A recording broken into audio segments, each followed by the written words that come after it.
Gentle means the operation, the surgical technique, the hand-eye coordination, the experience. Which way do you get into that hip and get out and get the job done properly the first time? That's minimally invasive surgery.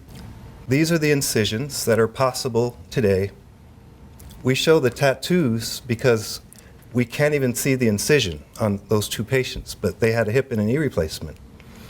We show all these incisions because they're smaller than the traditional joint replacement, not only on the outside, but how we get down to the joint on the inside. We can go between muscles into tendinous areas where there's hard fibrous tissue, not fleshy cells that you kill when you cut them. So we go through non-bleeding planes. You don't kill cells when you cut. You don't lose cells by bleeding out.